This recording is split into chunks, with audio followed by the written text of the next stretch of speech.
Hello, everybody.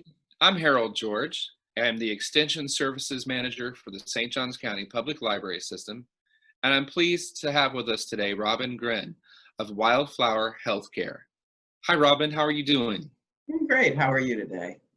You know what? I'm enjoying the holidays. It's been a crazy year. Mm-hmm. Um, Things don't necessarily look the way we thought they would or how we might like them, but Mm-hmm. I think we're all doing our best to find ways to still savor the best parts of the holidays, Mm-hmm. which includes spending time with the people we care about.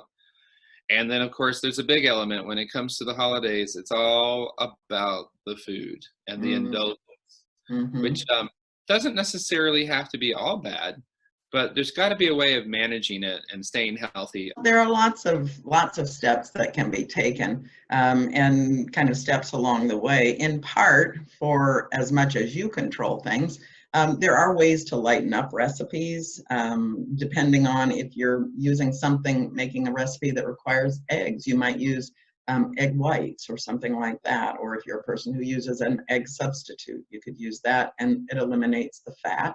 Um, for a lot of baked items like cakes or brownies, a kind of crazy ingredient, and there are multiple options. One is applesauce, one is pumpkin, canned pumpkin, and And another is prune paste. Those can help to replace egg and oil and give the moisture and the wonderful, denseness, without the added fats of the egg and oil. So those are options as well. Sometimes when you're going to a party, taking something will be a good option is a great way to do it, so that there'll be some things there that you can have, and that you can enjoy. And if there are special treats that look good, then maybe balancing it out. If I'm gonna have a party today or tonight, then maybe I eat lighter during the day today, and I try to just balance things out that way. Um, the other thing, if you're at a party, instead of standing right next to the food table, maybe we go find another area to stand, so that that food is not so convenient to just reach over and take one more. do you think there's any truth to the fact that people eat less if they have smaller plates? Oh, I definitely think they do. I think we fill whatever we're given a lot of times. So with a smaller plate, if it looks full, and I can tell you for myself at home, I have some very small plates, I have small bowls, and it's like ice cream. I have a little bowl that's very cute, very pretty, and it holds a half a cup. And I can pack that baby full, but and it looks like I've got a bowl full of ice cream. But the reality is, it's a reasonable, moderate portion. It's I do that. that I used. have a bowl, and it's the only bowl I eat ice cream from, so that I still get to have the ice cream, but I got some kind of governor on my habit there. I do the Uh, exact same thing. so one of the things that we've been finding this past year,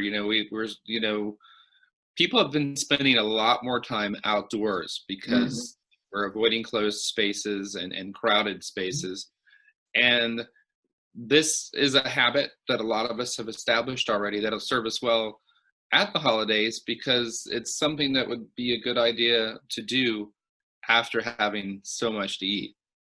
Yeah, so that's one of the things, is after all the food of the holidays, instead of just, sitting on the sofa and kind of feeling overstuffed, maybe encouraging your family or whoever you're spending the holiday with, let's all go out and take a walk. It's beautiful out in Florida in December is usually gorgeous. Right. It's a beautiful time to take a walk, and to just get outside, look at the lights, look at how your neighbors have decorated.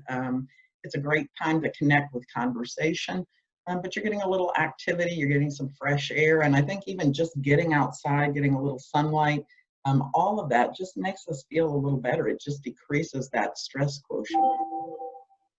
Are there any other recommendations you might consider when trying to, you know, I've heard the rumor that people who are, everybody, the Mhm. average person, so to speak, can possibly gain easily 2 pounds during the holiday season without trying that hard. Yeah, Um, right. Pretty is there, effortlessly. so as easy as it was to put those 2 pounds on, is it really that hard to lose those 2 pounds? Well, sometimes, especially if we're mature adults, and we aren't getting some motion, some action, exactly, it's easier to hold on to sometimes than to lose. And in that situation, again, maybe it's a matter of developing those healthy lifestyle habits, whether it's walking, swimming, going for a bike ride, taking a brisk walk with the dog on the beach. My dog loves the beach, and his idea of the beach is running. He's a little guy, but he loves to run. So again, he kind of forces me to push it up a notch and to get a little more activity. But anything that appeals to you, even some fun stuff.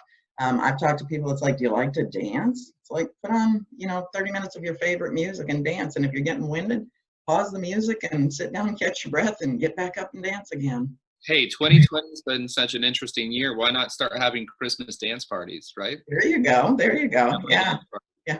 Yeah. Actually, one year, my family at the holidays, they pulled something up online, and it was kind of a dance exercise thing, but it was just funny, and the music was funny, and everybody was laughing. And my whole family was in the middle of the living room doing the dance moves, all looking as silly as the ones on camera. But it was really fun, and it was just, it's a fun thing to do, and we got a little motion in. So. Well, I think about Christmases, and I don't really remember that well what I may have gotten as a Christmas present. Every now and then I do. But I always remember the Christmases that had special memories. And, we can still build memories no matter what, our outside, our surroundings, our context.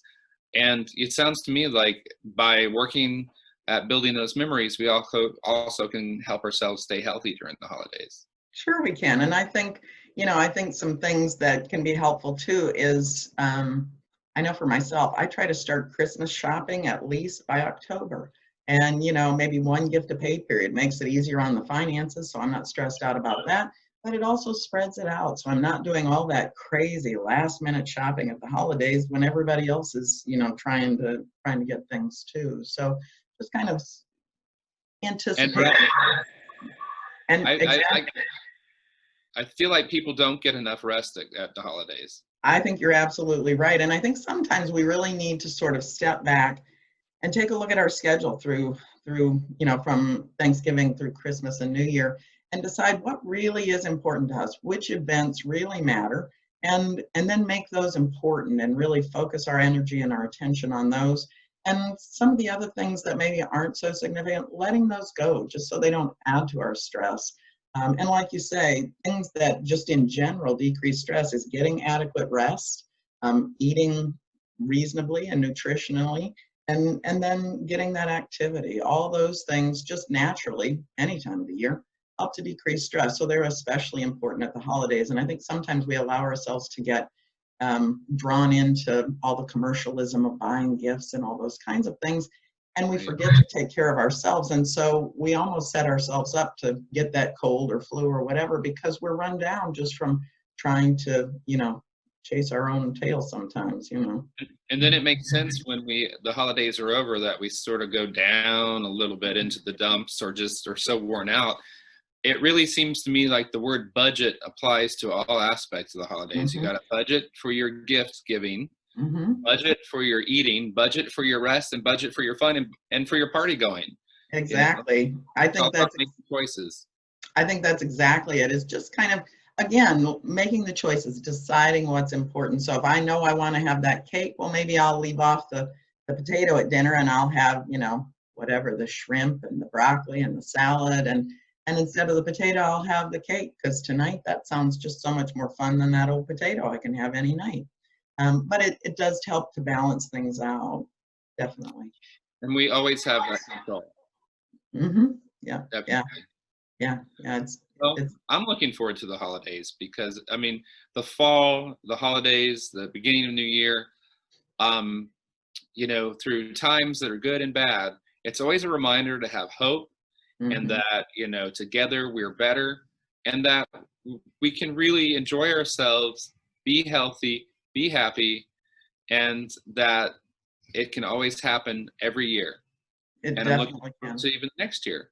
So thank you for your helpful hints and your ideas, and a reminder that what matters most has less to do with the shopping and the sugar, and more about feeling good together. Exactly. Absolutely. Yeah. And I would just say if folks have enjoyed this and found it helpful, please feel free to like, share, or comment. Well, thank you for that reminder, and Mhm. thank you so much for spending time with us. Thank Mhm. you for what you do with the library and with Wildflower Healthcare. Thank you. I've So enjoyed. I hope everybody's enjoyed this conversation with Robin Gren. There's more to come because we can always take better care of ourselves, and it's not so hard to be healthy. So have a great holiday and great new year, folks, and we look forward to seeing you at the library.